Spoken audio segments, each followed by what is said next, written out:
Moving charges and magnets. सही है बात कोई, है ना? तो इसमें हम क्या क्या डिस्कस करेंगे? मूविंग चार्ज और मैग्नेटिज्म में हम क्या डिस्कस करेंगे? जैसे हमने प्लस चार्ज प्लस क्यू के कारण इलेक्ट्रोस्टैटिक्स में इलेक्ट्रिक फील्ड डिस्कस की थी ना। इलेक्ट्रिक फील्ड कितनी होती है? KQ upon R square. इस तरीके से थी ना इलेक्ट्रिक फील्ड। तो ऐसी अब जो है ये जो चार्ज है ना, चार्ज यदि रेस्ट पे होता है तो क्या प्रोड्यूस करता है? Electric field. चार्ज यदि रेस्ट पे है तो क्या प्रोड्यूस करता है? Electric field. लेकिन अगर जो चार्ज गति करने लगे, चलने लगे, तो क्या प्रोड्यूस करता है? Electric field plus magnetic field. आई बात समझे? वैसे तो मैग्नेटिक फील्ड किससे प्रोड्यूस होती है? मैग्नेटिक फील्ड मैग्नेट से प्रोड्यूस होती है। मैग्नेट देखिए ना अपने ने, कैसे जो मैग्नेट होती है वो लोहे के पीसेस को अट्रैक्ट कर लेती है। तो एक तो मैग्नेट वो होती है, एक मैग्नेट पता है दूसरे प्रकार से ही बनाई जा सकती है। कैसे? कि आप कहीं पे चार्ज को मूव करा दो, चार्ज यदि मूव करेगा तो उसके आसपास के क्षेत्र में भी क्या प्रोड्यूस हो जाएगी? मैग्नेटिक फील्ड प्रोड्यूस हो जाती है। आई बात समझ में? ये है। तो ये जो मूविंग चार्ज है ना, moving charge magnetic field produce करता है, मैग्नेटिज्म प्रोड्यूस करता है ना। और जो चार्ज रेस्ट पे है वो केवल क्या प्रोड्यूस करता है? इलेक्ट्रिक फील्ड, है ना। तो सबसे पहले यही पॉइंट लिखेंगे कि if charge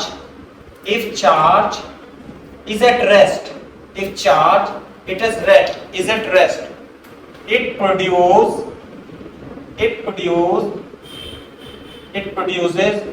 only electrostatic field, है ना। But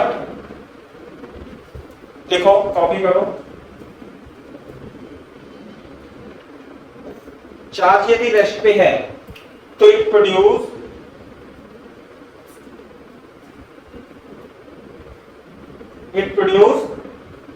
electrostatic field. But if charge is moving, लिख लो आप, but if charge is moving, if charge is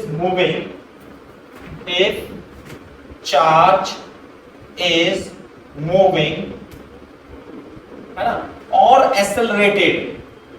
accelerated का मतलब उसकी वेलोसिटी बदल रही है ना। तो then it also produces magnetic field around it। Clear है क्या बात? around it also produces magnetic field around it। अपने चारों तरफ मैग्नेटिक फील्ड भी प्रोड्यूस कर लेता है। ये बहुत ही इंटरेस्टिंग चैप्टर है, ठीक है। तो ध्यान से देखो, चार्ज जो होता है, चार्ज कौन सा क्या चार्ज में हो सकता है? क्या जानते हो आप चार्ज के बारे में? चार्ज किन चीज पर होता है? इलेक्ट्रॉन पे, प्रोटॉन पे तो होता है। बेसिकली चार्ज जो होता है इलेक्ट्रॉन और प्रोटॉन पे होता है। तो जैसे अब चार्ज है, चार्ज कहां पर रहेगा? चार्ज रहेगा, आप इधर भी बैठ सकते हो, है ना। यदि आप इधर ही बैठ जाओ ना, इधर से ज्यादा दिखेगा, सही दिख रहा है ना। चार्ज किस पे रहता है? इलेक्ट्रॉन पे, प्रोटॉन पे भी रह सकता है। लेकिन इलेक्ट्रॉन कहां पर होते हैं? एटम के इधर उधर होते हैं। ये तो बात अलग है। आ जाओ बेटा, हाँ बैठ जाओ, इधर शिफ्ट हो जाओ थोड़ा सा आप, दिखाई देगा। तो जो चार्ज होते हैं, चार्ज बेसिकली चार्ज कहां पे होते हैं? वैसे तो एटम में चार्ज होते हैं। एटम में क्या होता है? न्यूक्लियस में क्या होते हैं? प्रोटॉन, न्यूट्रॉन, और उसके चारों तरफ क्या होते हैं? इलेक्ट्रॉन। लेकिन अभी हमने कंडक्टर पढ़ा था ना करंट इलेक्ट्रिसिटी में। क्या पढ़ा था करंट इलेक्ट्रिसिटी में? कि जो मेटल होती है, मेटल में फ्री इलेक्ट्रॉन्स होते हैं। मेटल्स में क्या होते हैं? फ्री इलेक्ट्रॉन्स, बहुत सारे फ्री इलेक्ट्रॉन्स होते हैं। तो चार्ज हम वहां से लेंगे, क्लियर है क्या बात? जो फ्री इलेक्ट्रॉन होते हैं, फ्री इलेक्ट्रॉन पे चार्ज होता है, तो बहुत सारे चार्ज कहां पे मिलेंगे? जहां पे फ्री इलेक्ट्रॉन होंगे। अब फ्री इलेक्ट्रॉन ऐसे नहीं है कि शीशी में बंद करके रखे हैं, कैसे होंगे? मेटल के वायर में होंगे फ्री इलेक्ट्रॉन। ये जैसे चार्ज है, ये मेटल का वायर है, तो यहाँ पे फ्री इलेक्ट्रॉन्स होते हैं। क्लियर है क्या बात?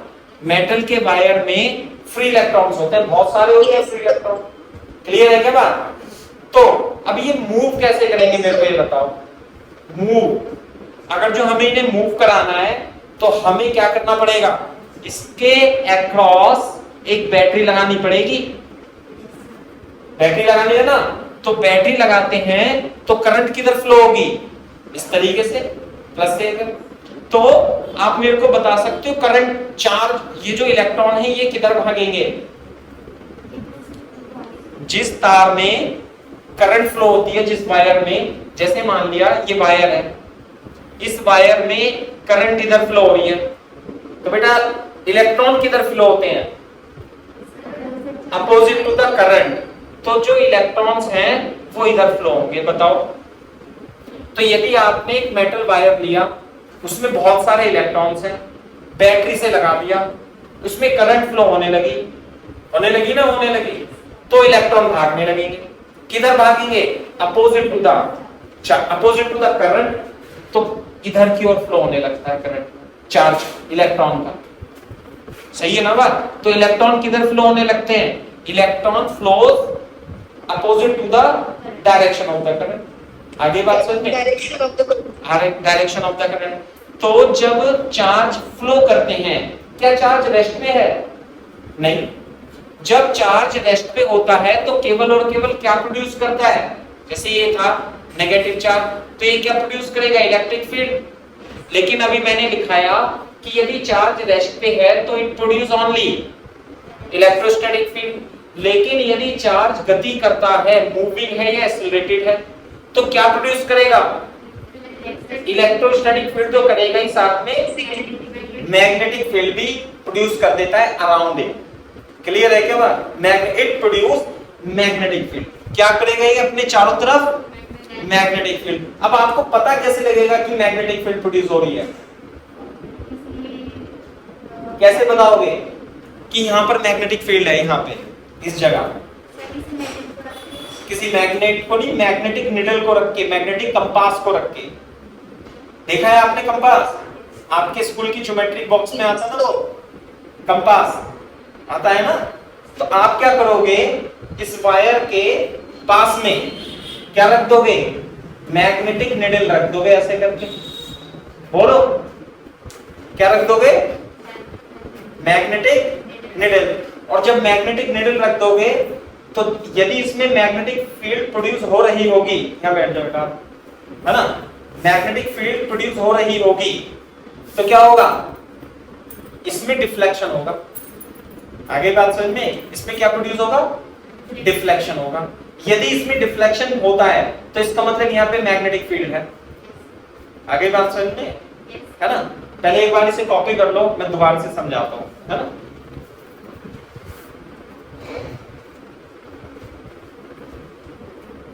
आप भी कॉपी कर लो बेटा, मैं समझाता हूँ। हाँ, ये तो मतलब मैं दोबारा से समझा दूंगा इसे, है ना। आप इसे डायग्राम बना लो आप इससे। से लिख लो चार्जेस, फ्री इलेक्ट्रॉन्स। चार्जेस कहां पे होंगे? Free electrons. कहां पे होते हैं फ्री इलेक्ट्रॉन्स? मेटल्स में। ये क्या है? Metallic conductor. क्या है ये? मेटेलिक कंडक्टर, है ना। यहां पे क्या लगाएंगे हम? Battery, plus minus.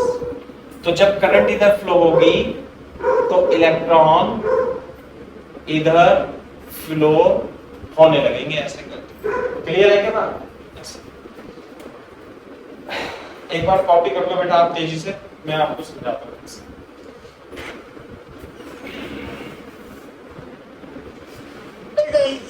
हाँ,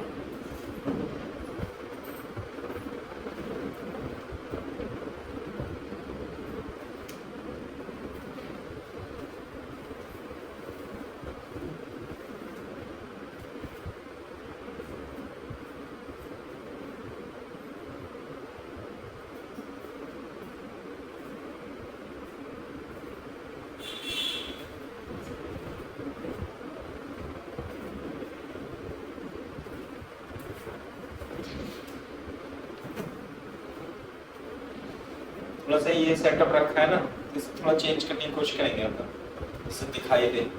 कल को कुछ और लगा देंगे यहाँ पे।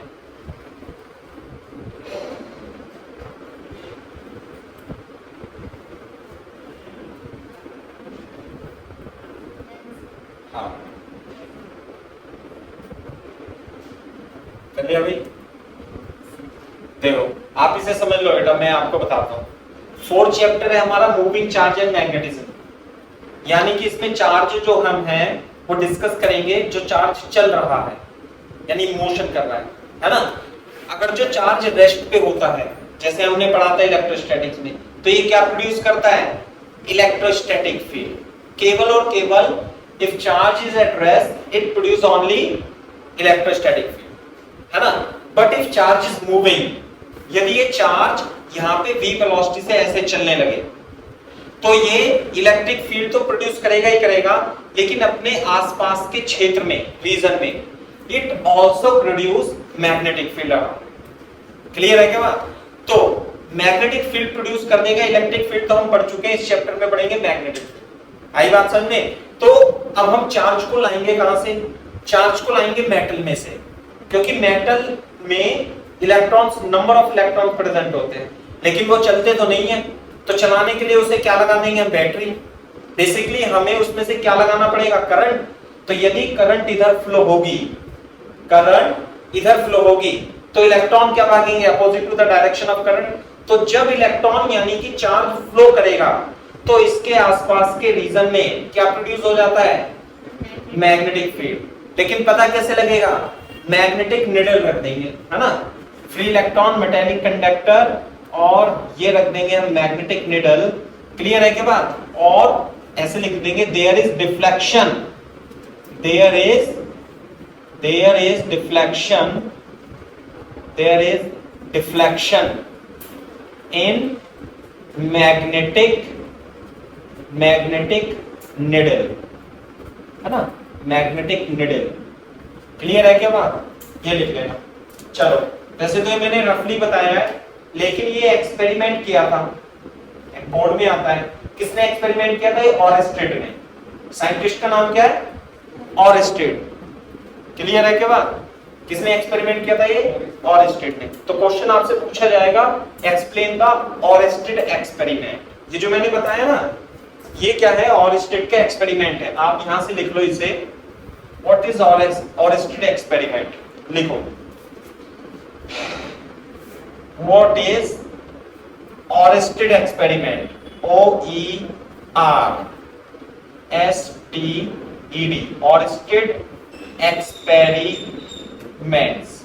What is Oersted experiments? OERSTEDS. Oersted's experiment. Clear है क्या बात? तो ऑरेस्टेड ने सेम एक्सपेरिमेंट जो मैंने बताया है वो ऑरेस्टेड का ही एक्सपेरिमेंट है। ऑरेस्टेड ने किया था ये एक्सपेरिमेंट। ठीक है भाई, सबसे पहले हम ऑरेस्टेड एक्सपेरिमेंट में डायग्राम बनाएंगे। कैसे? उसने क्या लिया? ऑरेस्टेड ने एक वायर लिया, क्या? एक AB वायर लिया, और AB वायर को एक बैटरी से कनेक्ट किया, और उसने यहाँ पे की लगा दी है की, और ये क्या है? बैटरी भी, सही है। और उसने इसके पास में क्या रख दिया? एक मैग्नेटिक निडल रख दिया। क्लियर है क्या बात? जब ये की ओपन थी, तो ऐसे था ना, की ओपन थी, तो देयर इज नो करंट, तो there is no deflection in this magnetic needle. आगे बात समझे? जैसे ही उसने की को क्लोज किया, तो there was some deflection in the magnetic needle. बताओ। नहीं, की क्लोज का तो मैंने ओपन ही कर रखा है अभी। तो अब की ओपन और क्लोज नहीं करेंगे, बस ऐसे ही बनाएंगे। ठीक है, क्लियर है क्या? When there is no current, जब की ओपन थी तो इसके अंदर कोई भी डिफ्लेक्शन नहीं था, और जब की क्लोज कर दी ऑरेस्टेड ने, तो इसमें डिफ्लेक्शन पाया गया। तो इसका मतलब क्या था कि की क्लोज करने से पहले यहां पर कोई मैग्नेटिक फील्ड नहीं रही होगी, और की क्लोज करने के बाद यहां पर मैग्नेटिक फील्ड आ गई। तो इसका मतलब की क्लोज करने से क्या हुआ की क्लोज करने से केवल और केवल किस चीज में चेंज आया, इसकी करंट में। आई बात समझ में? पहले करंट नहीं थी वायर में, और अब क्या है, करंट में, वायर में करंट है। लगाओ इसे, बताओ।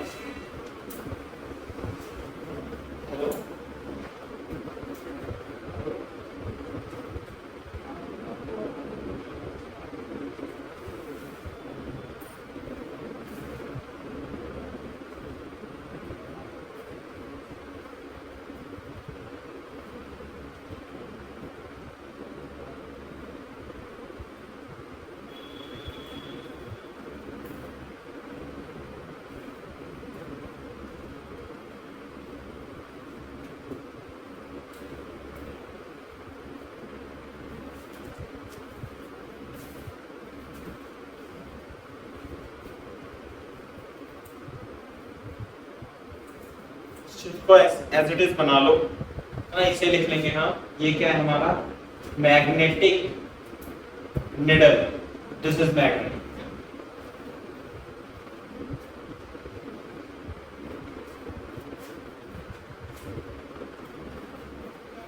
सही है भाई, लिख ले, लिखो। और स्टेट फाउंड, देखो आप भी लिखो बेटा, पूर्वी। और state found in his experiment, or state found in his experiment, or state found in his experiment when there is no current, when there is no current, when there is no current, when there is no current in the wire AB, in the wire AB, in the wire AB, no deflection is found, no deflection is found, no deflection is found in the magnetic needle, no deflection is found in the magnetic needle। Clear है क्या बात? दूसरी बात देखो, एक तो point ये बना के लिख लेना, दूसरा पॉइंट ऐसे बना के लिख लेना, इसे पॉइंट लिख लेना है ना। if the key is closed, if key K is closed, if key K is closed, there is current in the wire AB, there is current in the wire AB, there is current in the wire AB, and there is deflection,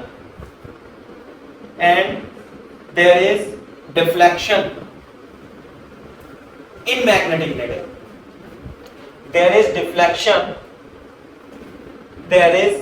deflection in the magnetic needle।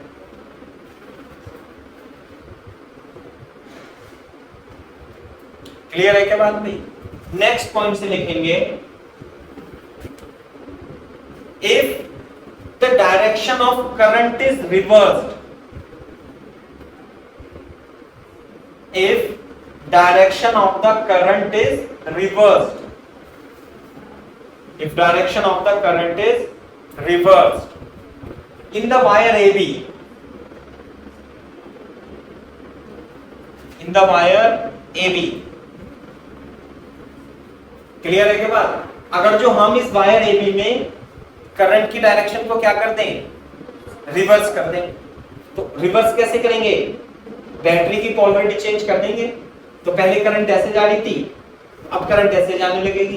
तो ऑरस्टेड ने देखा जैसे ही इसमें battery की polarity change करी, current भी change हो गई, डायरेक्शन चेंज हो गई, डिफ्लेक्शन जो है इसका रिवर्स हो गया। इसका जो ओरिएंटेशन था ना, पहले तो नल पे तो ऐसे थी, फिर ये मान लिया ऐसे हो गई, मान लिया ऐसे हो गई, ऐसे करके निडल हो गई, नॉर्थ को बताता है। तो जैसे ही इसने रिवर्स करी, ये पलट के, पहले तो ऐसे थी, पलट के ऐसे हो गई। कब? when the direction of the current is reverse, he found, देखो क्या लिखा हुआ है in the wire, he found, comma लिखो, इसमें लिखो, he found the orientation of the magnetic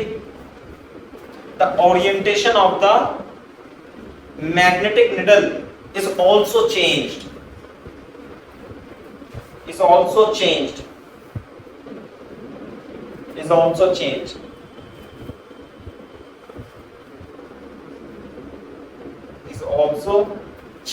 है ना भाई?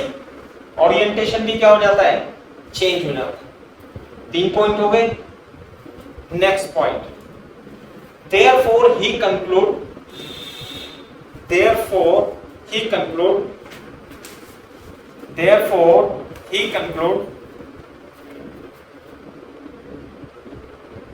that magnetic field is produced.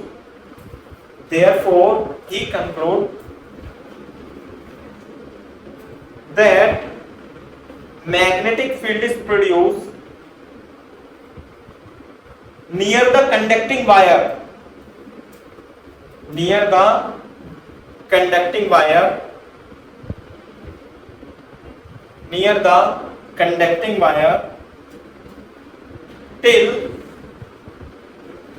till the current in the wire flows,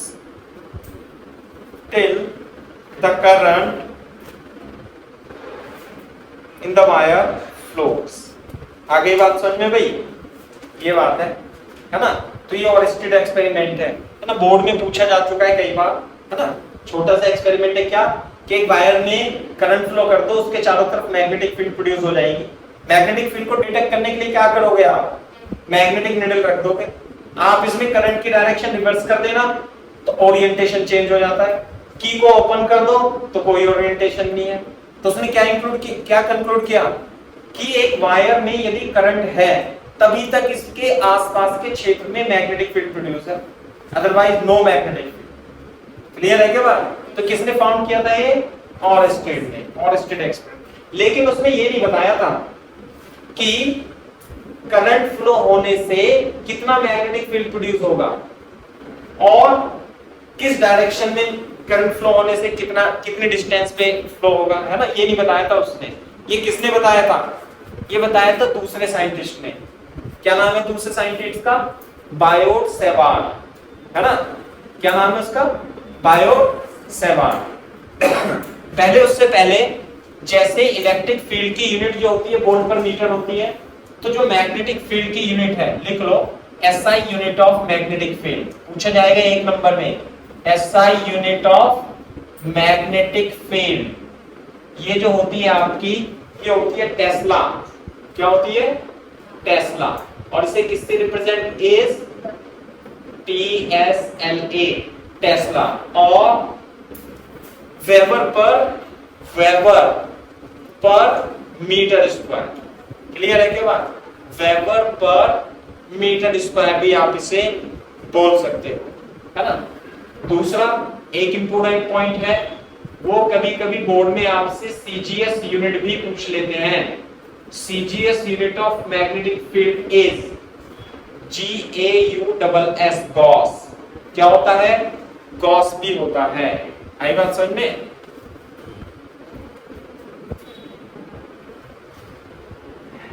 CGS unit magnetic field की क्या होगी? Gauss. SI unit magnetic field की क्या होगी? टेस्ला। रिलेशन है, इंपोर्टेंट रिलेशन। क्या? 1 टेस्ला इज इक्वल टू 10 की पावर 4 गॉस। एक टेस्ला में कितने गॉस होते हैं? 1 टेस्ला इज इक्वल टू 10 की पावर 4 गॉस होते हैं। आगे कोई बात समझ में? ये है ना, छोटा सा पॉइंट है ये।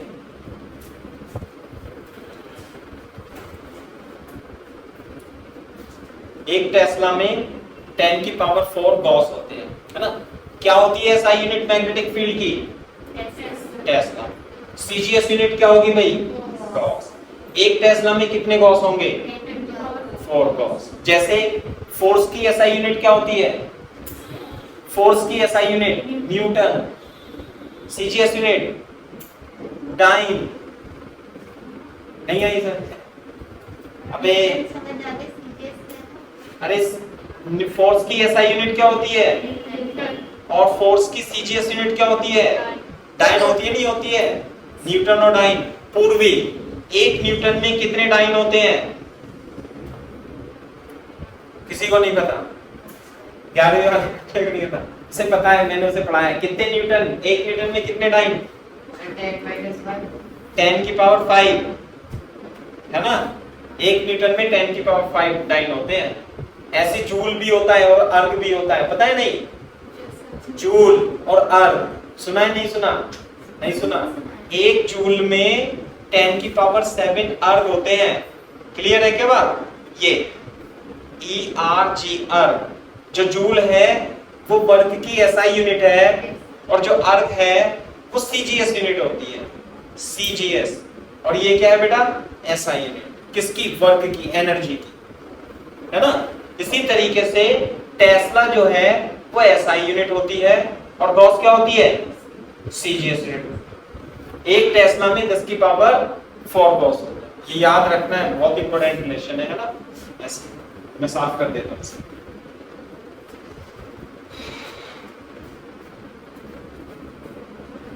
क्लियर है क्या बात? तो अब दूसरा जो है, जो बायो-सैवर्ट ने क्या बताया था? बायो-सैवर्ट ने केवल इतना बता के छोड़ दिया था कि भैया एक वायर में यदि करंट जा रही है तो उसके चारों तरफ क्या प्रोड्यूस हो जाएगी?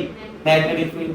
लेकिन उसने ये नहीं बताया कि इसमें मैथमेटिकल एक्सप्रेशन क्या है कि भाई कितना करंट फ्लो हो तो कितना मैग्नेटिक फील्ड प्रोड्यूस होगा। ये किसने बताया था? बायो-सैवर्ट्स लॉ। बायो-सैवर्ट्स लॉ लिख लो, बायो-सैवर्ट, BODIOT, बायो-सैवर्ट्स लॉ। आई बात समझ में? इसने दिया था मैथमेटिकल एक्सप्रेशन, वो भी एक्सपेरिमेंट के बेसिस पर। क्लियर है क्या बात? कैसे? इसने क्या लिया? इसने एक वायर लिया, मान लिया ये वायर है और इसमें क्या है? करंट आई फ्लो हो रही है। तो उसने एक एलिमेंटल पोर्शन डीएल लेंथ का कंसीडर किया। क्लियर है क्या बात? तो इस डीएल पोर्शन के कारण किसी पॉइंट पी पर यदि मैग्नेटिक फील्ड लिखना है जो कि इससे कितनी दूरी पर है? r दूरी पर है। इस एलिमेंटल वायर, ये कोई वायर है ऐसे, और इस एलिमेंटल वायर जो कि r दूरी पर है और इसके बीच में एंगल कितना है? थीटा है। तो एक्सपेरिमेंट के बेसिस पर उसने बताया कि यहाँ पे जो मैग्नेटिक फील्ड प्रोड्यूस होगा, मैग्नेटिक फील्ड कैसे प्रोड्यूस होगा? अंदर की ओर, ना? डायरेक्शन भी बताएंगे हम कैसे दी जाती है ना? तो एलिमेंटल वायर के कारण एलिमेंटल मैग्नेटिक फील्ड। उसने कहा कि जो elemental wire B magnetic field को किससे रिप्रेजेंट करते हैं बेटा? बी से। It is represented by B. ऊपर लिख भी सकते हो, है ना? नहीं भी मत लिखो, कोई ऐसी दिक्कत वाली बात नहीं है। जैसे इलेक्ट्रिक फील्ड को ई से रिप्रेजेंट करते हैं, ऐसे मैग्नेटिक फील्ड को किससे रिप्रेजेंट करते हैं? बी से।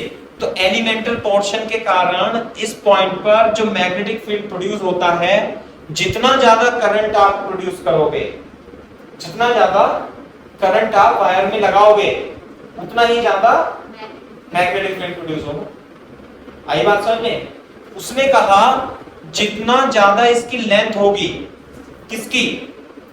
कंडक्टिंग वायर की, भाई उतना ही ज्यादा इसमें मैग्नेटिक फील्ड प्रोड्यूस होगा।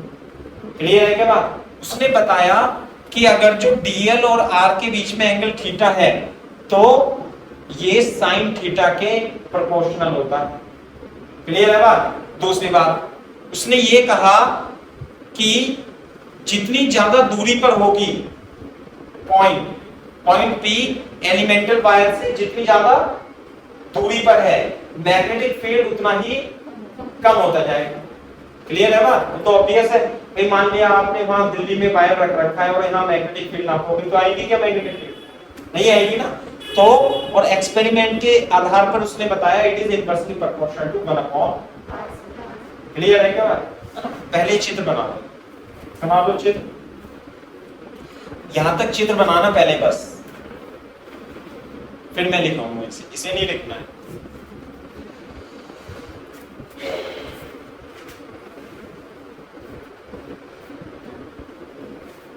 आप भी इधर बैठ सकते हो पास में, यहाँ पे यहाँ बैठ जाओ, है ना, ये नहीं चमक रहा था, चेयर ये ले लो ना, ये जो है इसे से पकड़ो। हाँ,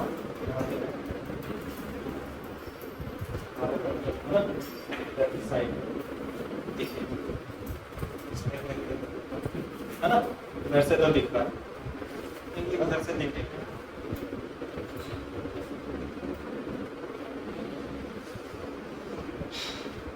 यहां तक बनाना है भाई, wire AB, Biot Savart's law, बस यहां तक बनाओ, फिर लिखेंगे हम यहां से, लिखो according to Biot Savart's, according to Biot Savart's law, according to Biot Savart's law,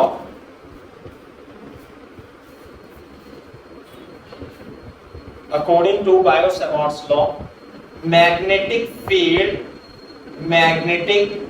field due to elemental current carrying wire,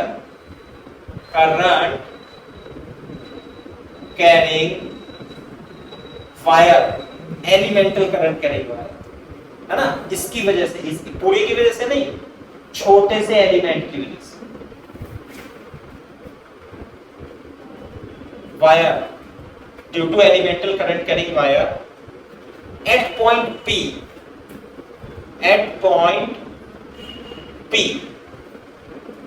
which is at distance r, which is at distance r,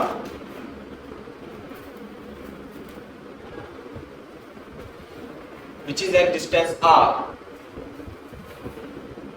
is comma लगा के लिखा, is elemental magnetic field dB,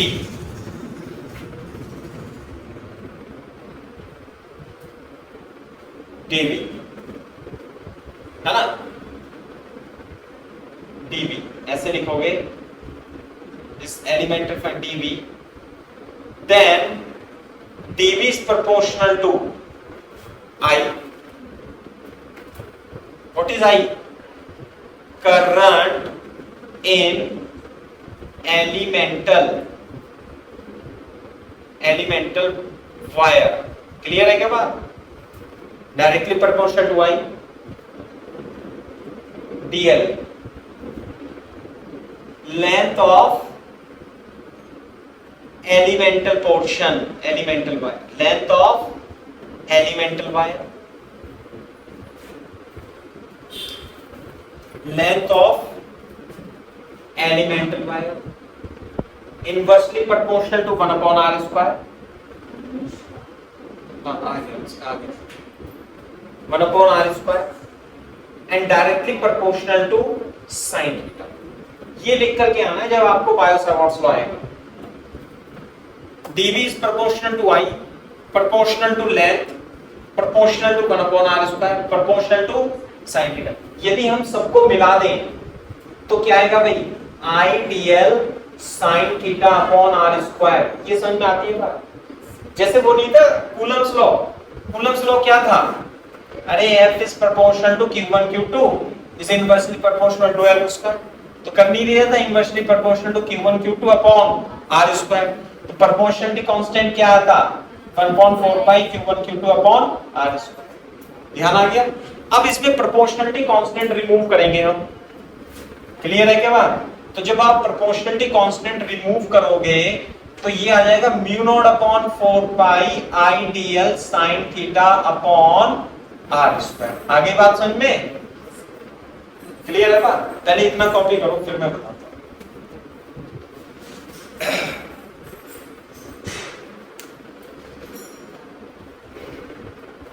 गर्मी तो fully हो रही है, क्यों? मैं इसलिए सुबह सुबह बुला रहा था आप लोगों को, लेकिन फिर भी एक नहीं है ना।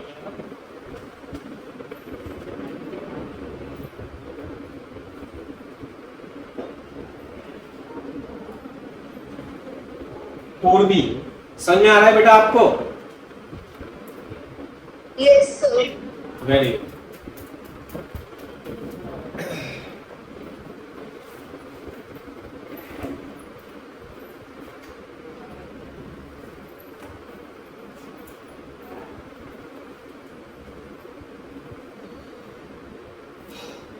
सही है क्या बात है ना? Where what is mu naught upon 4 pi? आप मेरे को बता सकते हो 1 अपॉन 4 पाई एप्सिलॉन नॉट की वैल्यू कितनी होती थी? 9 into 10 की पावर 9। यहां पर तो इससे भी आसान है 10 की पावर -7। म्यू नॉट अपॉन 4 पाई 10 की पावर -7 जैसे ही होती थी 9 into 10 की पावर 9। क्लियर है बात? दूसरी बात, अब हम इसका यूनिट भी बताएंगे। जैसे डीबी की यूनिट क्या होगी बेटा? टेस्ला, और ये तो हो जाएगा mu naught upon 4 pi. Clear है क्या बात? बेटा आई की यूनिट क्या होती है? एम्पियर। डीएल की यूनिट क्या होती है? मीटर। और नीचे की यूनिट क्या होगी? Metre square. अभी भी लेंथ भी मीटर में और आर स्क्वायर भी मीटर में, तो मीटर स्क्वायर हो गया ना, तो इससे ये कट जाएगा। तो इसकी यूनिट बता सकता कोई देख करके कितना आएगा? Tesla metre upon ampere is equal to mu naught upon 4 pi. Clear है बेटा? नहीं आया सर? नहीं आया है? आ गया ना? अबे ये है ना, देखो ये टेस्ला, इसकी यूनिट बतानी है अपने को। ये हो गया एम्पियर, ये हो गया मीटर, और नीचे क्या है? Metre square. तो मीटर से मीटर कट जाएगा, तो इधर क्या बचेगा? ये बचेगा tesla mu naught upon 4 pi, और ये हो गया एम्पियर अपॉन मीटर। तो बेटा क्या चला जाएगा? मीटर इधर और एम्पियर इधर। तो म्यू नॉट अपॉन 4 पाई की यूनिट क्या आएगी? Tesla metre upon ampere. और मैग्नीट्यूड क्या होता है? 10 की पावर -7। कितना लिख दो बेटा? Tesla metre upon ampere. बोलो क्लियर है क्या बात? What is mu naught upon 4 pi? Is 10 की power -7 into tesla upon tesla metre upon ampere, है ना? आप इसे रफ में भी लिख सकते हो, अभी आपका मन कर रहा है। आई बात समझ?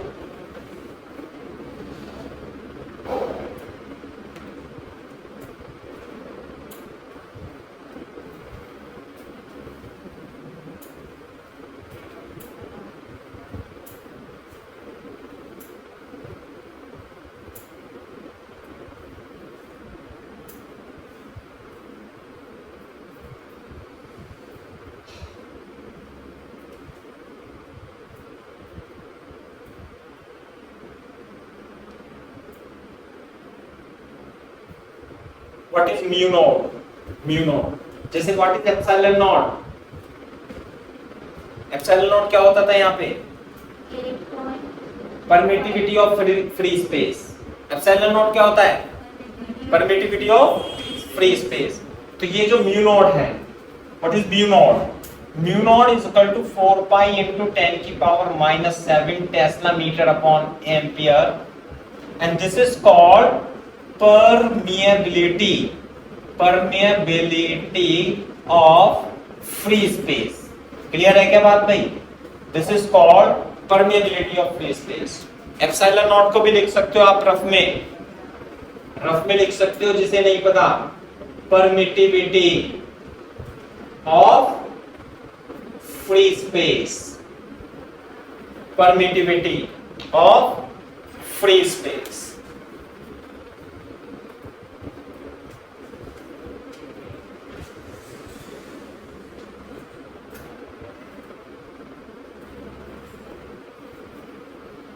म्यू नॉट की यूनिट क्या होती है? Tesla metre upon ampere. एक नंबर का क्वेश्चन है ये, पूछेगा। मैग्नेटिक फील्ड की SI unit tesla. Magnetic field की एसआई यूनिट, मैग्नेटिक फील्ड की CGS unit gauss. 1 tesla is equal to 10 की पावर 4 गॉस, है ना? साथ में ये पूछेगा म्यू नॉट की वैल्यू 4 पाई इंटू 10 की पावर -7। क्लियर है क्या बात? परमेबिलिटी ऑफ फ्री स्पेस यहाँ तक क्लियर होना चाहिए। सही है भाई, कॉपी कर लो।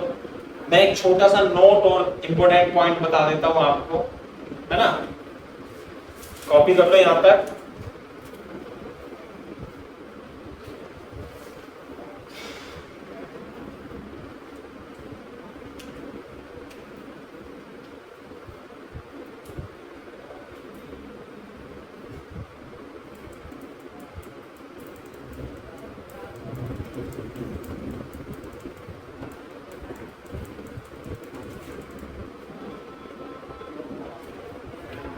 इसका बोल रहे हैं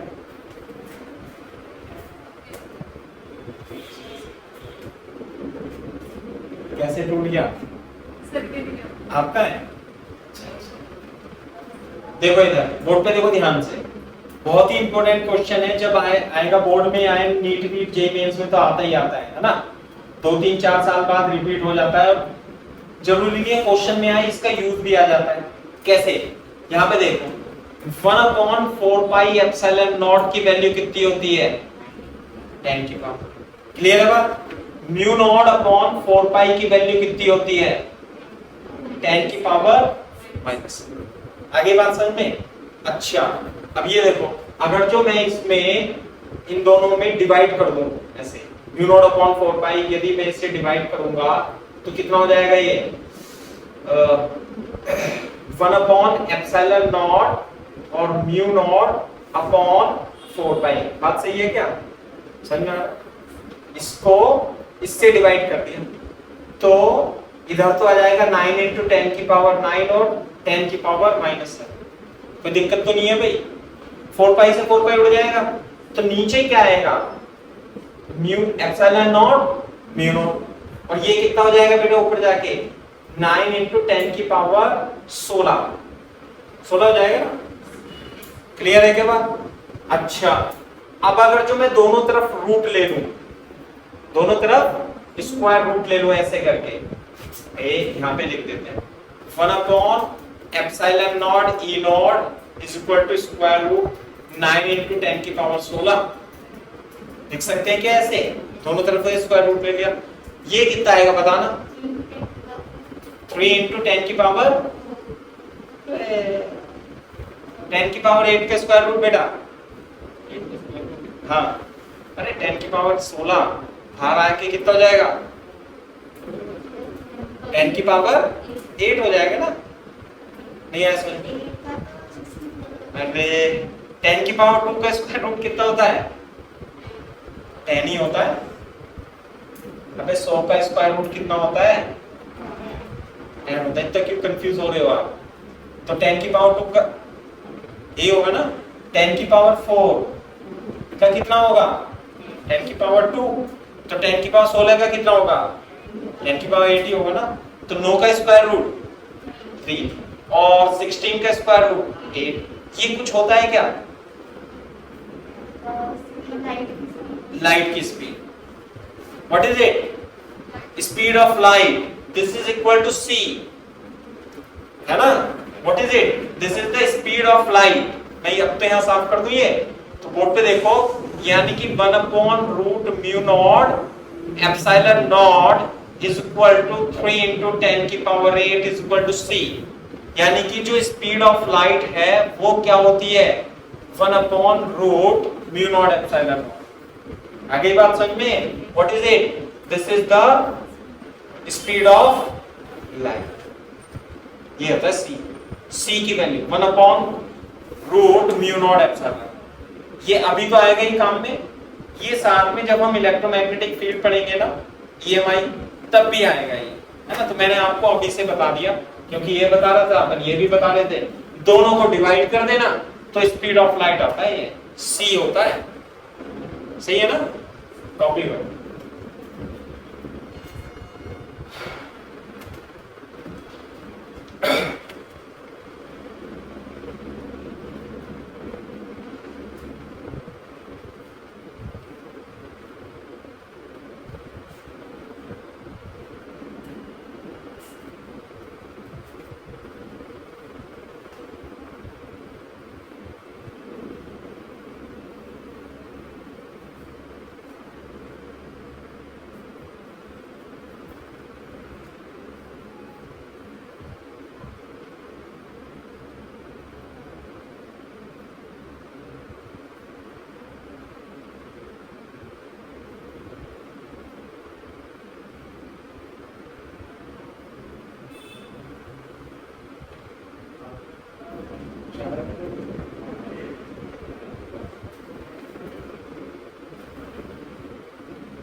बहुत ही इंपॉर्टेंट पॉइंट है ये इलेक्ट्रोमैग्नेटिक फील्ड में तो आएगा ही सही, अपन ने यहाँ भी बता दिया इसे, क्योंकि इलेक्ट्रोमैग्नेटिक फील्ड का मतलब होगा इलेक्ट्रिक फील्ड और मैग्नेटिक फील्ड से जो फील्ड बनती है मिलकर के वो इलेक्ट्रोमैग्नेटिक फील्ड कहलाती है। सही है ना।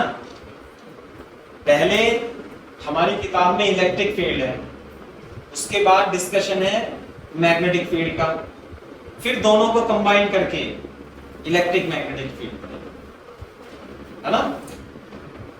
ऐसे है, ऐसे नहीं है कुछ भी दे दिया है सरकार ने, सरकार ने ऐसे नहीं है, ऐसे बना दिए ये किताबें जैसे हम पढ़ते थे 10-20 साल पहले। आज की डेट में भी वही सिलेबस है भाई। बायो सावर्ट्स लो तब भी वही था, अभी भी यही है, बदला नहीं है। पहले इलेक्ट्रिक फील्ड पढ़ते हैं, फिर मैग्नेटिक फील्ड पढ़ते हैं, फिर दोनों को कंबाइन करके क्या बन जाती है इलेक्ट्रोमैग्नेटिक फील्ड या इलेक्ट्रोमैग्नेटिक वेव।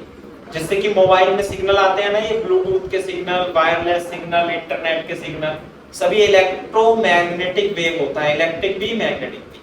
तो पहले हमने इलेक्ट्रिक फील्ड पढ़ा, आप पढ़ रहे हैं हम मैग्नेटिक फील्ड। क्लियर है बात। मैग्नेटिक फील्ड में सबसे पहले क्या पढ़ा हमने, बायो सावर्ट्स। पहले तो ऑरिस्टिड एक्सपेरिमेंट, तो ऑरिस्टिड ने तो बस बता दिया भैया कि तार में करंट फ्लो हो रहा है तो मैग्नेटिक फील्ड प्रोड्यूस होगी। अब साइंटिस्ट कौन था, बायो सावर्ट्स, उसने बताया कि कितना मैग्नीट्यूड उत्पन्न होगा। क्लियर है क्या बात। दूसरी बात, पहले एक नोट तो ये लिख लो, आप छोटा सा पॉइंट वैसे ही रफ में भी लिख सकते हो या नहीं भी लिख सकते हो, मेरे को बता सकते हो A क्रॉस B कितना होता है बेटा, AB sin theta into N cap.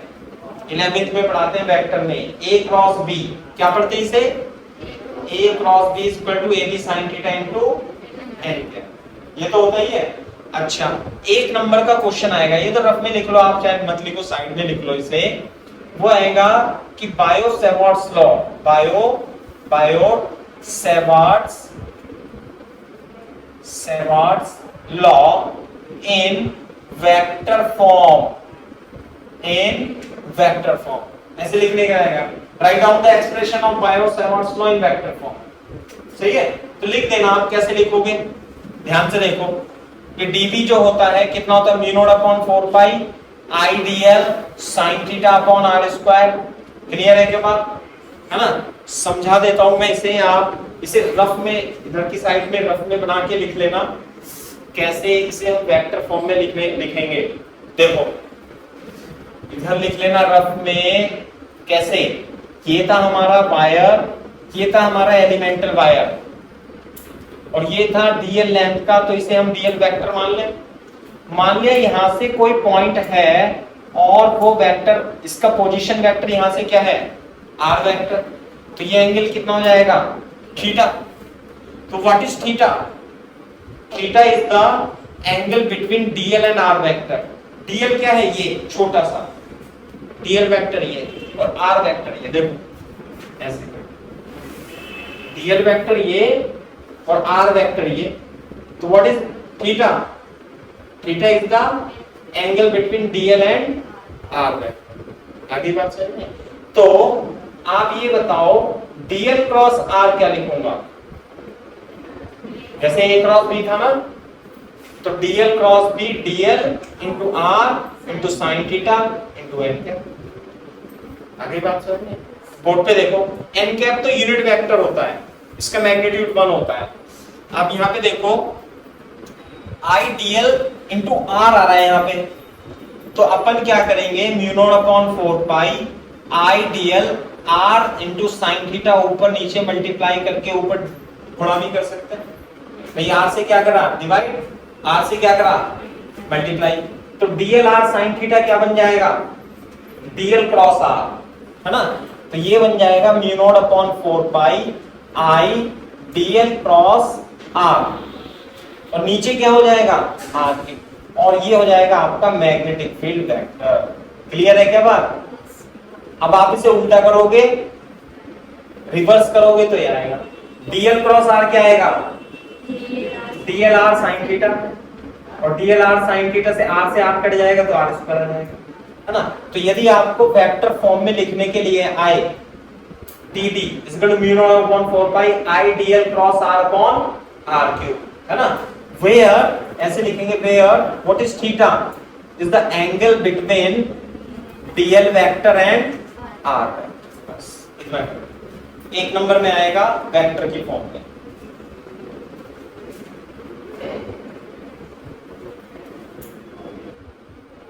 चलो स्टार्ट करते हैं। लिखो magnetic field.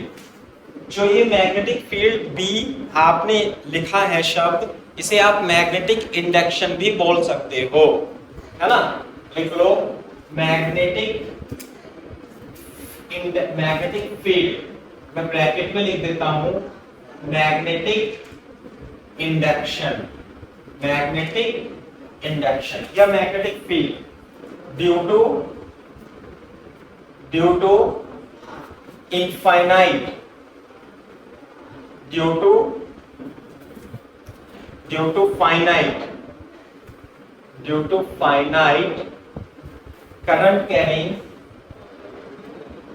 current carrying wire, due to finite current carrying wire, है ना। जैसे ऑरस्टेड ने बताया था, ऑरस्टेड ने क्या बताया था बताओ, कि यदि if there is current flows in the wire then there would be some magnetic field produced around the wire, है ना। और ये and this magnetic field will be there in the space till there is current in the wire. If you reverse the direction of the current, the deflection in the magnetic needle will be reversed, ऐसे बताया था उसने। अब Biot Savart's ने क्या दिया था, इसका मैग्नीट्यूड दिया था। यहाँ पे जो मैग्नेटिक फील्ड होता है अंदर की ओर होता है। अब उसके अकॉर्डिंग अगर जो फाइनाइट करंट कैरिंग वायर है, फाइनाइट और इनफाइनाइट में क्या अंतर होता है। फाइनाइट तो जैसे पेन हो गया, इसकी लेंथ क्या फाइनाइट है, और अगर जो इनफाइनाइट है तो इनफाइनाइट ही है। फाइनाइट का मतलब सीमित, हिंदी में फाइनाइट का मतलब सीमित, इनफाइनाइट का मतलब असीमित, है ना, अनलिमिटेड। तो सीमित जैसे वायर है और इसमें करंट क्या है, आई फ्लो हो रही है, और ये फाइनाइट लेंथ का वायर है, अपने को यहाँ पे एक आर डिस्टेंस पे कोई पॉइंट पी है, यहाँ पे आपको क्या निकालना है, मैग्नेटिक फील्ड निकालना है। तो मैग्नेटिक फील्ड क्या होगा, अंदर की ओर होगा। डायरेक्शन के बारे में भी हम बताएंगे। और इसमें एंगल ये कितना मान लेते हैं, θ1, और ये θ2 मान लेते हैं। क्लियर है क्या बात, है ना। ये फाइनाइट वायर ए बी, और इस वायर से आर दूरी पर क्या है, नमस्ते बेटा, रुक जाओ एक बार, आपने इधर करके निकालो, इससे चेयर ले लो बेटा आप, है ना, लो इस पे बैठ लो, इधर से दिखाई नहीं देगा तुम्हें, है ना। इसे हाँ पूरा ऐसे, चाहे इस पे बैठ जाओ, आप उस पे बैठ जाओ, कहीं बैठ जाओ, सही है बेटा। आप इसे इधर कर लो, चाहे जैसे भी आपका मन करे, आप कंफर्टेबल, हाँ आप यहाँ बैठ जाओ, है ना। चेयर पे बैठना चाहे चेयर पे बैठ जाओ, सही है भाई। ये है तो मैग्नेटिक फील्ड ड्यू टू, देर क्यों हो जाते, ट्यूशन पर क्या आता है ऑनलाइन, अच्छा ठीक है। तो मैं 5 मिनट में लेट में स्टार्ट किया करूंगा, है ना। तो तू 5 मिनट पहले छोड़ दिया करिए, तो 10 मिनट में अपना टाइम से हो जाएगा। 5 मिनट मैं लेट स्टार्ट करूंगा, 5 मिनट आप जल्दी आ जाना, तो टाइम से आ जाओगे। मैग्नेटिक इंडक्शन, मैग्नेटिक फील्ड को मैग्नेटिक इंडक्शन भी बोलते हैं। और due to finite current carrying wire, एक वायर है ए बी, और इस ए बी वायर के कारण, जैसे ये वायर है और यहाँ पर मैग्नेटिक इंडक्शन यदि आपको बताना है ना, तो जैसे मान लिया ये वायर है अपना ए और बी, और ये यहाँ पर कितना एंगल बना रहा है, θ2, और ये एंगल बना रहा है कितना, θ1। तो यहाँ पे जो मैग्नेटिक इंडक्शन है उसकी वैल्यू अपने को लिखनी है, बी की वैल्यू लिखनी है, सही है। पहले कॉपी करो, अभी बता दो।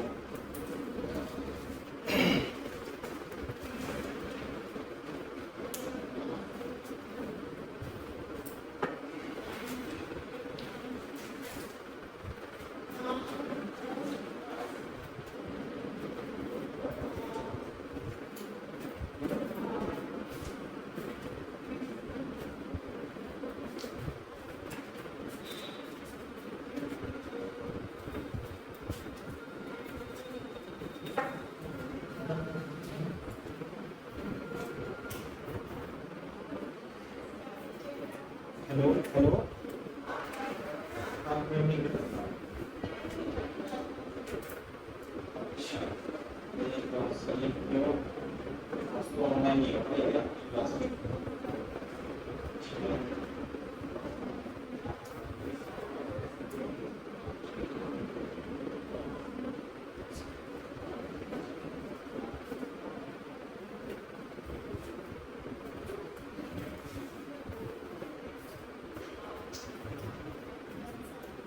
सही है भाई।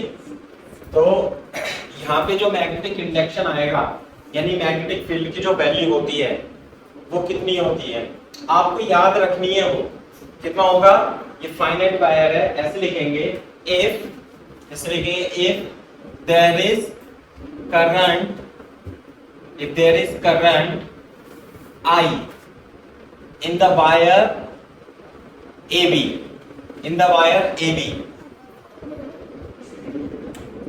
ये रहा ना form, in the wire AB and a point P is present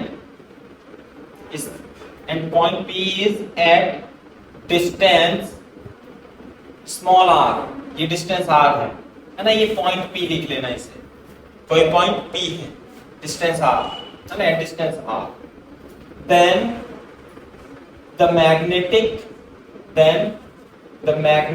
field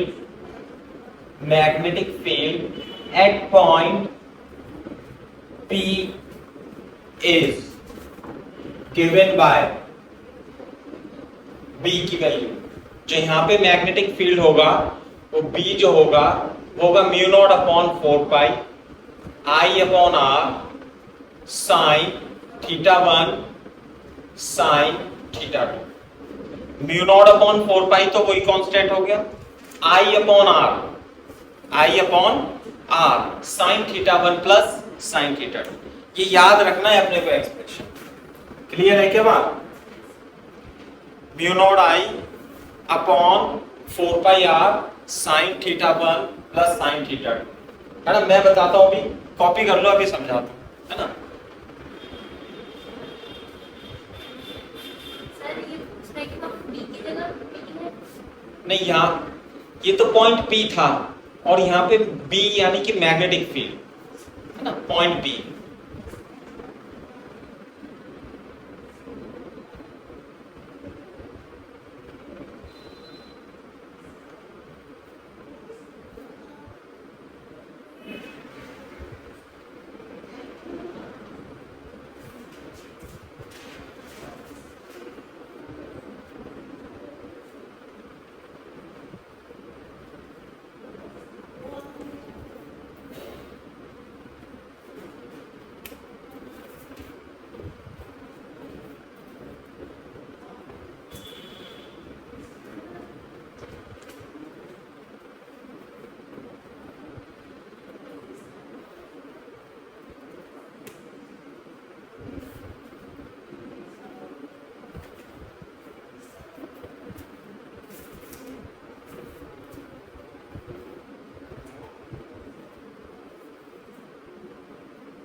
clear है क्या बात? नहीं, ये है, देखो ध्यान से देखो। अभी जैसे कि यहाँ पर ये वायर है, ये कोई पॉइंट B है, यहाँ से लेके यहाँ तक की डिस्टेंस कितनी है इसकी R, तो यहाँ पे मैग्नेटिक फील्ड निकालना है।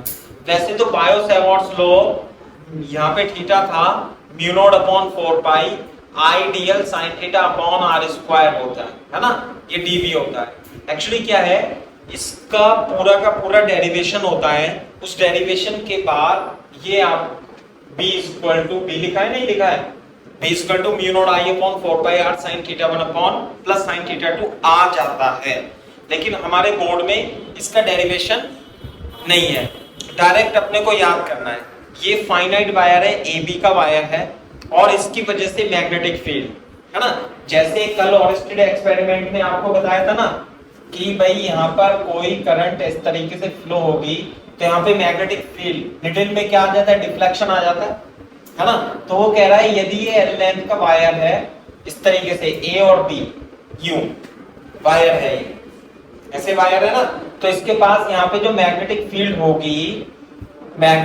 होगी वो किस प्रकार से होगी, इसे θ1 और θ2 मान लेंगे। आई बात समझे। इस वायर को क्या कर दिया हमने, उल्टा रख दिया। इसमें करंट कैसे फ्लो हो रही होगी, करंट इसमें ऐसे फ्लो हो रही होगी ना, यहाँ पे क्या लगा दिया होगा हमने, एक बैटरी लगा दी होगी। तो जब बैटरी लगाओगे तो करंट फ्लो होगी, तो यहाँ पे मैग्नेटिक निडल में क्या आएगा, डिफ्लेक्शन आएगा ना। तो वो कह रहा है कि यदि इस प्रकार से रखा हुआ है वायर तो डिफ्लेक्शन तो आता है, मैग्नेटिक फील्ड तो प्रोड्यूस हो जाती है, लेकिन कितनी हो जाती है, कितनी हो जाएगी, mu naught I upon 4 pi R sine θ1 plus sine θ2। Clear है क्या बात, इस तरीके से है ना। ये लिख लिया where θ1 and θ2 are the angle made by end points of the wire at point P। मैं आपको इसका एग्जांपल करा देता हूं। फॉर एग्जांपल लिखो, इफ करंट I, क्वेश्चन लिखो, if current I is flowing, if current I is flowing in the wire AB as shown in figure,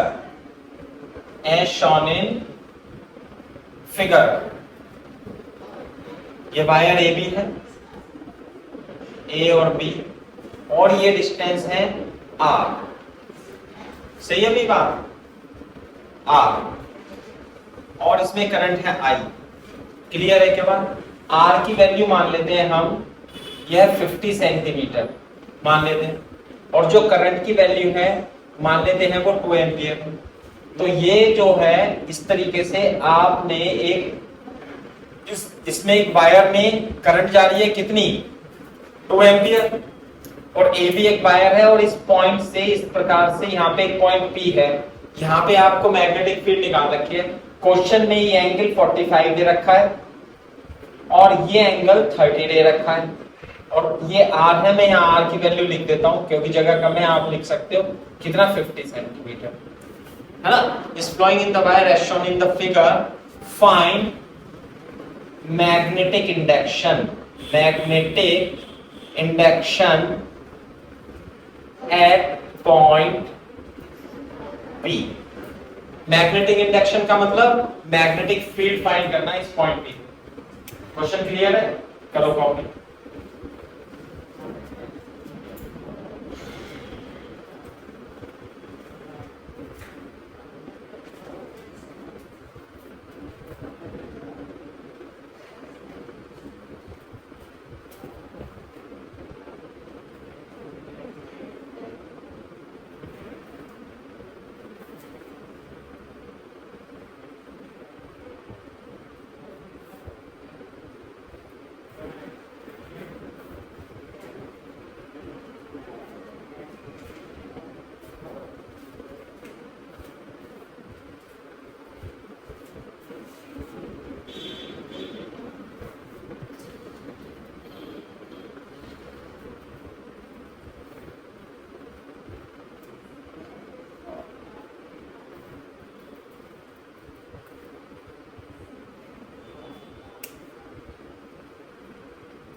सही है भाई।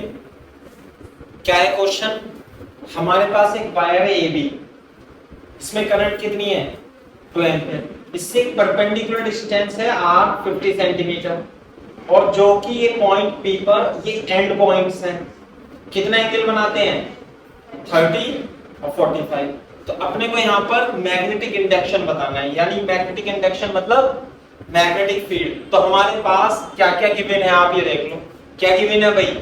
गिवन है हमारे पास I है 2 एम्पियर, R है 0.5 मीटर। क्या बात सही है ये, है ना। और म्यू नॉट अपॉन 4 पाई की वैल्यू कितनी होती है, म्यू, हाँ, इक्वल टू 10 की पावर माइनस 7। थीटा 1 दिया हुआ है, कितना है थीटा 1, 45, और थीटा 2 कितना है, 30 डिग्री, है ना। बस आपको ये पता होना चाहिए कि साइन 45 की वैल्यू 1/√2 होती है और साइन 30 की वैल्यू 1/2 होती है, सही है। तो फॉर्मूला लगा देंगे फॉर फाइनाइट लेंथ, क्या लगाएंगे, magnetic induction due to finite current carrying wire, है ना भाई, इतना बड़ा इंग्लिश में लिखेंगे नहीं। फॉर्मूला क्या है, फॉर्मूला लगा देंगे B equal to mu naught upon 4 pi I upon R sine theta 1 plus sine theta 2। Clear है क्या बात।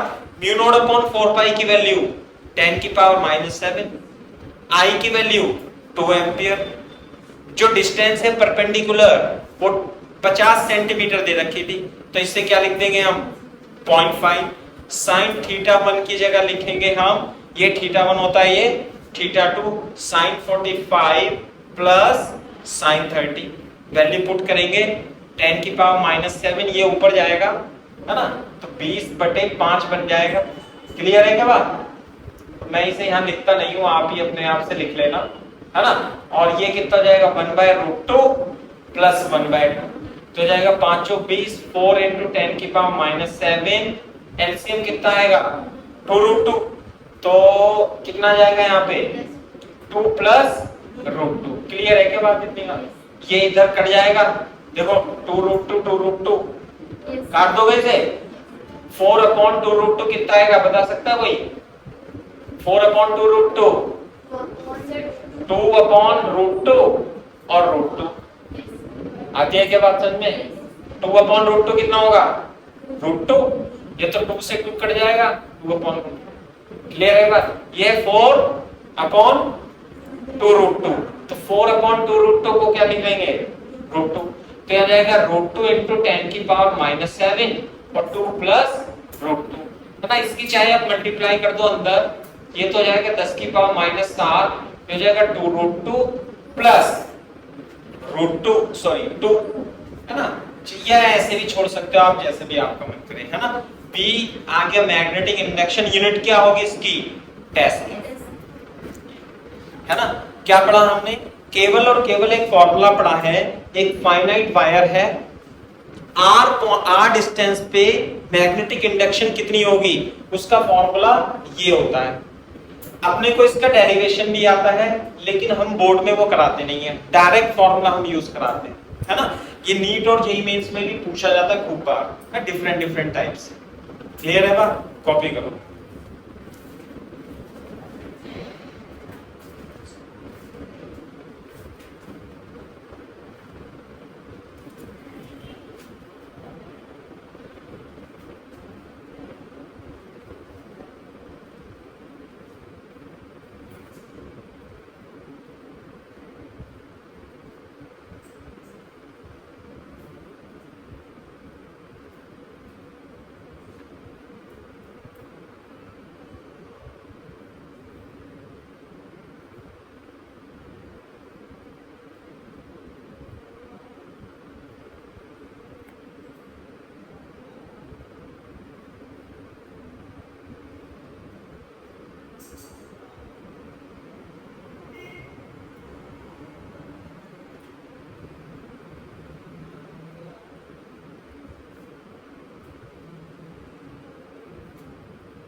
होगा भाई?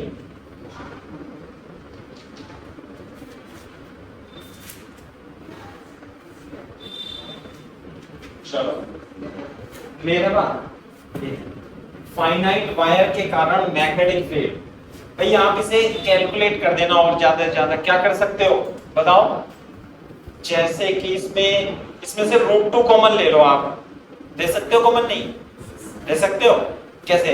अगर जो ये 2 + √2 लिखा हुआ है और यहाँ पर √2 × 10⁻⁻7 लिखा हुआ है, तो यदि आप इसमें से √2 कॉमन लोगे तो अंदर √2 + 1 नहीं बन जाएगा? बताना। नहीं आया? नहीं आई है? अरे यस सर या ना सर? हाँ, अबे इसके अंदर मल्टीप्लाई करो। अच्छा, √2 × √2 कितना होता है? 2, और √2 × 1 √2, यही आ गया। नहीं आई बात सर में, है ना? तो ये हो जाएगा आपका √2 × √2। तो मैंने क्या करा, इसमें से √2 कॉमन ले लिया, तो जब आप √2 कॉमन लोगे तो यहाँ √2 यहाँ +1 बन जाएगा और ये बन जाएगा √2 × 10⁻⁻7। √2 कितना हो जाएगा? 2, तो 10⁻⁻7 × 2 √2 + 1, तो 2 × √2 + 1 × 10⁻⁻7, ऐसे भी आप इसे लिख सकते हो। भाई अब तो गुणा भाग तो आप ही करोगे, नहीं करोगे इसमें √2 कॉमन लेके? नहीं, this is also correct, this is also correct. लिख लो इसे भी, क्योंकि ये मोस्ट आंसर जो लिखना चाहिए हमें सिंपलीफाई फॉर्म में लिखना चाहिए, है ना? नहीं तो आंसर तो ये भी सही है भाई, ऊपर जो लिखा है ये भी तो सही है, इसमें कमी थोड़ी ना है। लेकिन आंसर जब हम लिखते हैं सिंपलीफाई फॉर्म में लिखते हैं, ऐसे नहीं बड़ी बड़ी कैलकुलेशन।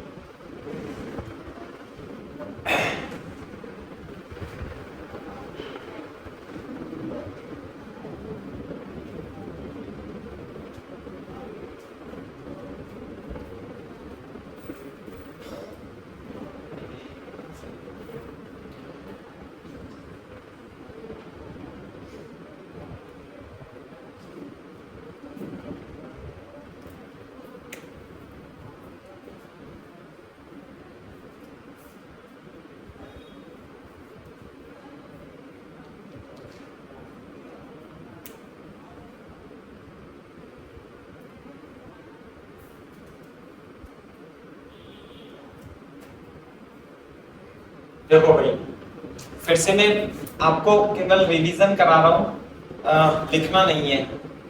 ये एंगल है मान लिया θ1, ये एंगल है θ2। जो मैग्नेटिक फील्ड होती है यहाँ पे वो अंदर की ओर होती है। कितना वैल्यू आती है इसकी? अगर जिसमें करंट कैरिंग वायर आई है तो मैग्नेटिक फील्ड अंदर की ओर μ0/4π I/r sin θ1 + sin θ2 होता है। मैग्नेटिक फील्ड होती है ना बात, सही है? अच्छा, अब जैसे कि मान लिया मैं इसकी लंबाई बढ़ाऊं, ये ऊपर तक कर दूं, तो ये जो एंगल है पहले तो इतना एंगल था ये वाला, है ना? अब आपने इसे बढ़ा दिया तो इतना हो जाएगा वो। अगर जो ऊपर की वायर, जैसे एक वायर ये हो गया मान लिया और एक वायर नीचे वाला हो गया, तो जैसे जैसे ये लेंथ बढ़ेगी, जैसे जैसे ये लेंथ बढ़ेगी, ये वाला एंगल क्या होगा? बढ़ता जाएगा। समझ में आती है बात? नहीं देख लो, चाहे आप जैसे मान लिया आप इतना पोर्शन बनाते हैं, ये बनाते हैं, है ना भाई? तो मैंने इसकी लंबाई और बढ़ाई, तो ये एंगल पहले तो इतना था, अब इतना हो गया। मैंने इसकी लंबाई और बढ़ा दी, ध्यान दो, तो ये एंगल कितना हो जाएगा भाई? पहले एंगल इतना था, अब एंगल कितना हो गया? इतना। सही है?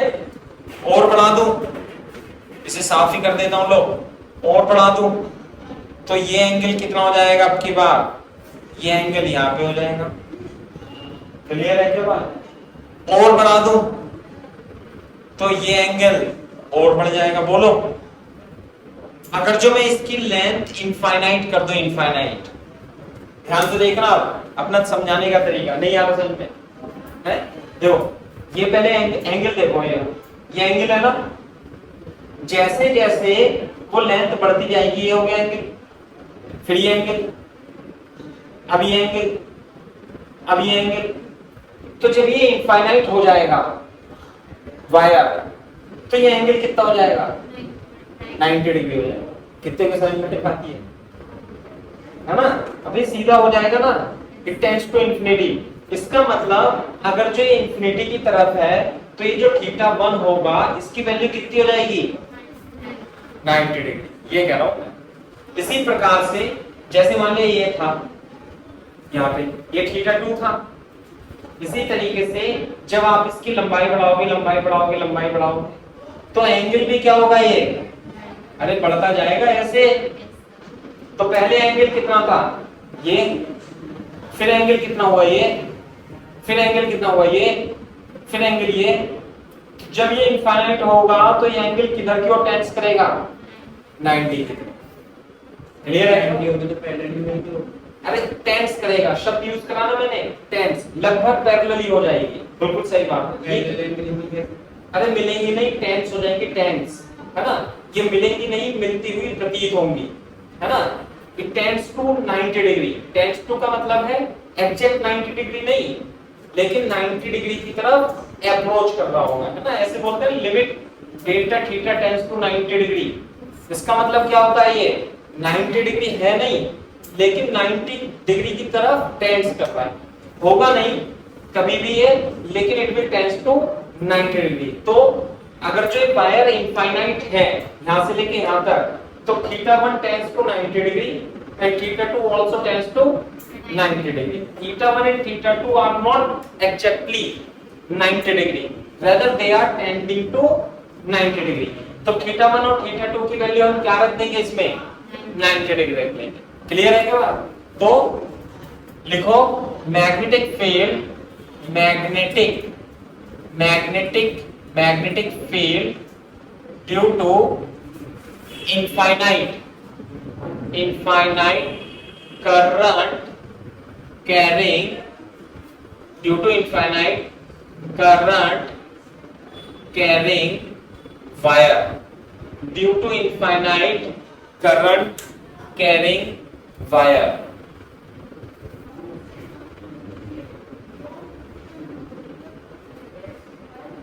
हाँ भाई, due to infinite current carrying wire, infinite current carrying wire.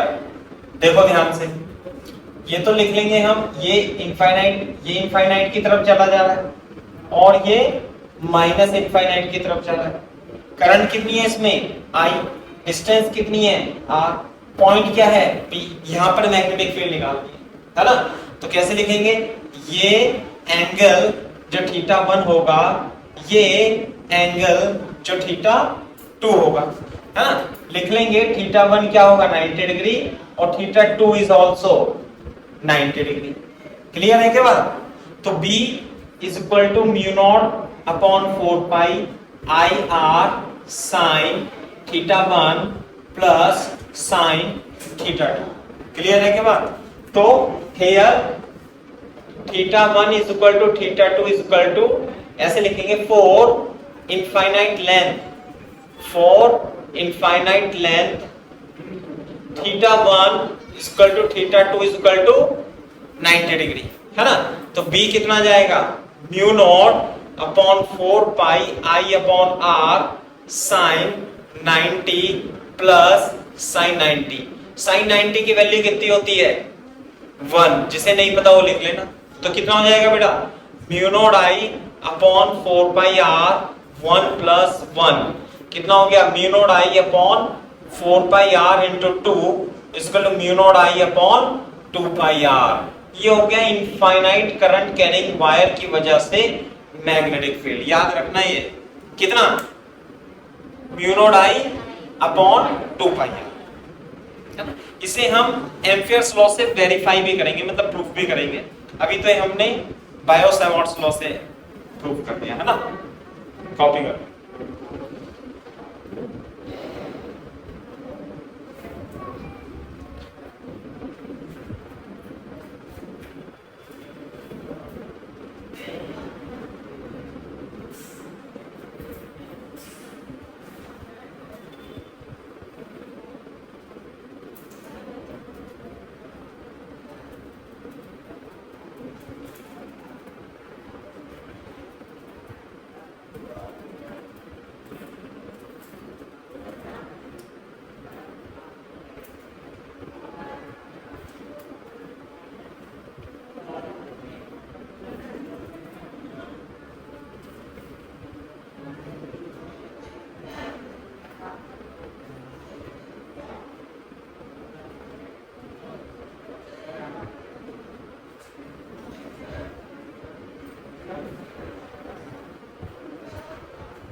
Clear है क्या बात में?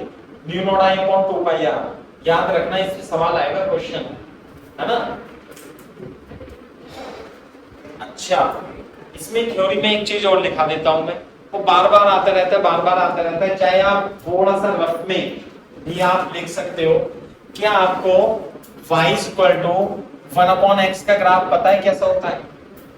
नहीं पता, नहीं पता ना? नहीं पता तो मालूम कर लो। इसे बोलते हैं बेटा हाइपरबोला। क्या बोलते हैं? हाइपरबोला। याद रखना है, देखो ये होता है ग्राफ इस तरीके से, ये होता है y एक्सिस और ये x एक्सिस, है ना? रफ में लिख लेना कहीं पे भी फॉर योर नॉलेज। तो ये ग्राफ आता है हाइपरबोला का इस तरीके से। बोलो, अगर जो देखो कैसे आएगा? हाँ सर, अच्छा, x इज इक्वल टू 0 रखोगे, यदि x इज इक्वल टू 0 रखोगे, यदि x इज इक्वल टू 0 तो यहाँ पे है ना, तो y is equal to 1 upon 0 कोई बता सकता है कितने होगा वैल्यू? 1 अपॉन 0 कितना होता है? इनफाइनाइट। 1 अपॉन 0, अरे 0 से नीचे आ जाए तो क्या होता है? इनफाइनाइट। देखो x बराबर 0 पर y की वैल्यू कहां तक टेंड्स कर रही है? इनफाइनाइट कर रही है ना? जैसे जैसे आप x की वैल्यू बढ़ाओगे, जैसे जैसे x की वैल्यू कैसे बढ़ेगी? ऐसे। तो y की वैल्यू कैसी होगी? नहीं आई बात सर? अबे ये रहा ना, जैसे मान लिया x रखा 1 तो y कितना आया? 1। x कितना रखा? 2 तो y कितना आया? 0.5। x रखा मान लिया 10 तो y कितना आया? 0.1। y रखा मान लिया, x रखा मान लिया 100 तो y कितना आया? 0.01। जैसे जैसे x की वैल्यू बढ़ा रहे हैं, y की वैल्यू क्या है? डिक्रीज होती जाएगी ना? अरे x क्या है? डिनोमिनेटर में है ना? तो जैसे जैसे आप x की वैल्यू बढ़ाओगे y की वैल्यू कम होती चली जाएगी। और लेकिन x बराबर 0 पर जब आप x रखोगे 0 तो वैल्यू कितनी आएगी? इनफाइनाइट। और फिर जैसे जैसे x बढ़ाओगे y की वैल्यू कम होती जाएगी, होती जाएगी। और x कहां तक जा सकता है? इनफाइनाइट तक जा सकता है। और जब रख दोगे आप x की वैल्यू इनफाइनाइट, x की वैल्यू यदि आप रख दोगे इनफाइनाइट, तो y की वैल्यू 1 अपॉन इनफाइनाइट कितना होता है? 0। भैया पता नहीं है तो पता कर लो। यदि नीचे 0 आ जाता है तो इनफाइनाइट, और यदि नीचे इनफाइनाइट आ जाता है तो 0, क्योंकि बहुत बड़ी है ना। तो देखो जब x टेंड्स टू इंफिनिटी है तो ये किधर जा रहा है? 0 की तरफ जा रहा है x टेंड्स। क्लियर है क्या बात? तो this is the variation of graph, hyperbola. इसे क्या बोलते हैं? हाइपरबोला। ये बहुत बार आएगा अभी तुम्हारे 12th की फिजिक्स में, बहुत बार ग्राफ बनाना पड़ेगा हमें, इसलिए मैंने आपको इसका ग्राफ रफ में बना दिया। आप इसे एक बार अच्छे से अपनी किसी कॉपी में लिख लेना बार बार। सही है भाई? मैंने आपको ये भी बता दिया कि जैसे जैसे x की वैल्यू बढ़ेगी y की वैल्यू कम होती चली जाएगी। x इज इक्वल टू 0 पर, x इज इक्वल टू 0 पर इनफाइनाइट, और x is equal to infinite पर y इज इक्वल टू 0। ऐसे ही होता है, ऐसे नहीं आता है सांप की तरह, ऐसे ही आता है स्मूथ। सही है भाई? क्या बोलते हैं इसे? हाइपरबोला। मैथ्स में पढ़ाते हैं इसे, लेकिन हमें फिजिक्स में इतना ही काम भर का है। इसे कॉपी कर दो आप।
सही है भाई।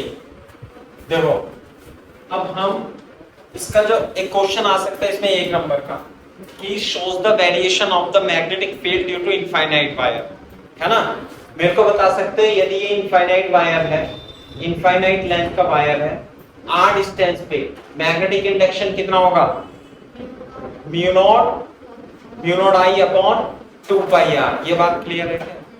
Mu naught I upon 2 pi r, सही है। अच्छा ये बताओ what is r? r is the distance of the point P from the wire। Clear है क्या बात?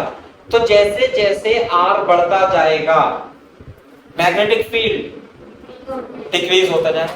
ये ना V is inversely proportional to r है, हाइपरबोलिक है, V is inversely proportional to r है ना। वहां तो y is equal to 1 upon x था, मान लिया कोई कांस्टेंट k भी आ रहा है तो क्या फर्क पड़ रहा है, वेरिएशन तो इसी प्रकार का होगा। जैसे जैसे दूरी बढ़ती जाएगी मैग्नेटिक इंडक्शन कम होता जाएगा, वो तो होगा ही। जैसे अपने करंट वाले वायर नहीं होते हैं, जैसे खेतों में देखा होगा ना बहुत मोटे मोटे वायर होते हैं, उसमें से करंट ऐसे जाती है। अभी हम और पढ़ाएंगे इसमें, है ना। अभी यहाँ पे स्क्रीन पे दिखाऊंगा आपको कि ऐसे करके गोल गोल मैग्नेटिक फील्ड प्रोड्यूस हो जाती है। तो जैसे मान लिया किसी गांव में जा रही होगी तो उसका इफेक्ट यहाँ पे थोड़ी ना आ रहा होगा, क्यों? उसके आसपास ही रहेगा। तो इनफाइनाइट पे तो मैग्नेटिक फील्ड 0 हो जाएगी, लेकिन उसके पास में मैग्नेटिक इंडक्शन कितनी होगी, बहुत ज्यादा हाई। जैसे r बराबर 0 है तो यहाँ पे क्या है, बहुत ज्यादा है। क्लियर है क्या बात? तो यही आपको प्लॉट करने के लिए आएगा ग्राफ, है ना। क्वेश्चन लिख लो, लिखो plot the variation of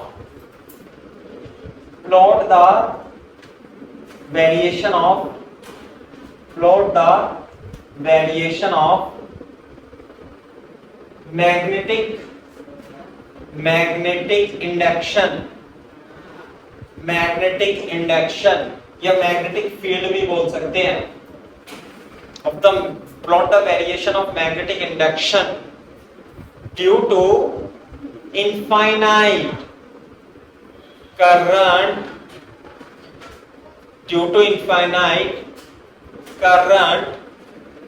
carrying wire with distance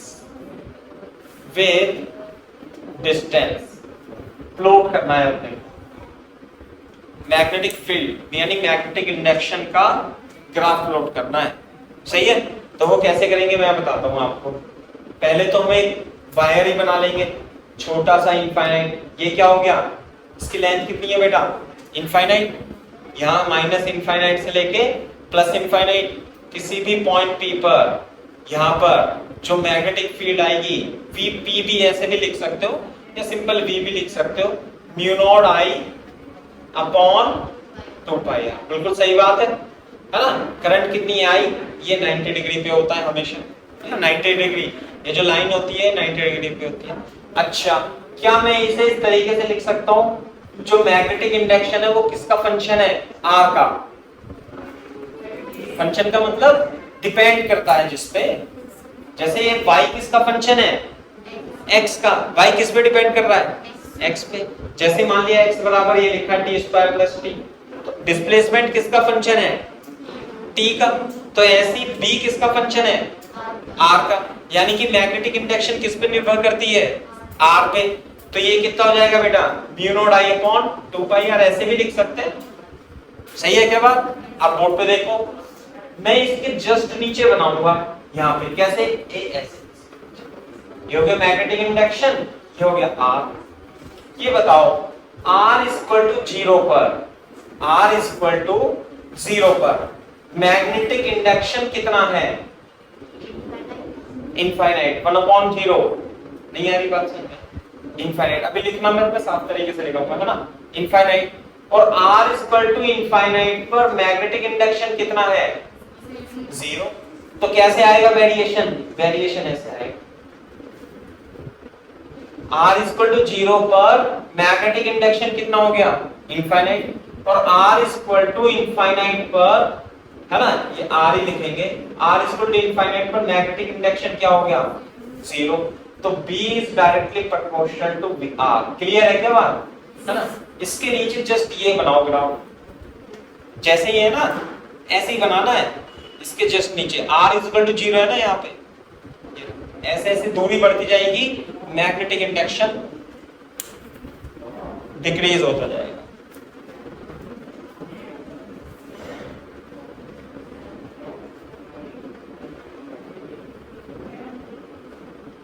answer में लिख लेना यहाँ पे, है ना।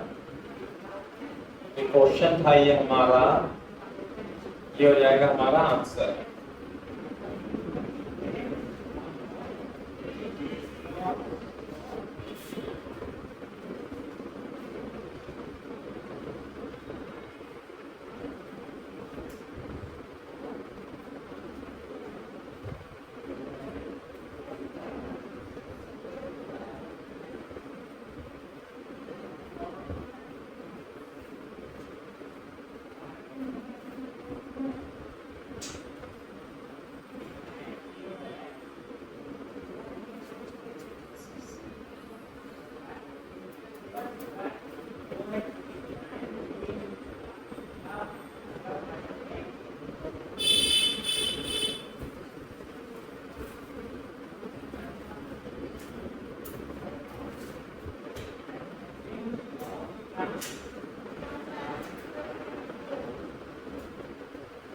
हाइपरबोलिक, देखो इस ये br is equal to mu naught i upon 2 pi r, r को 0 रखा दिखा देंगे, r को इनफाइनाइट रखा दिखा देंगे, फिर लिखेंगे as distance increases magnetic induction also decreases, hyperbolic, है ना, इतना लिखना है।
क्लियर है क्या बात?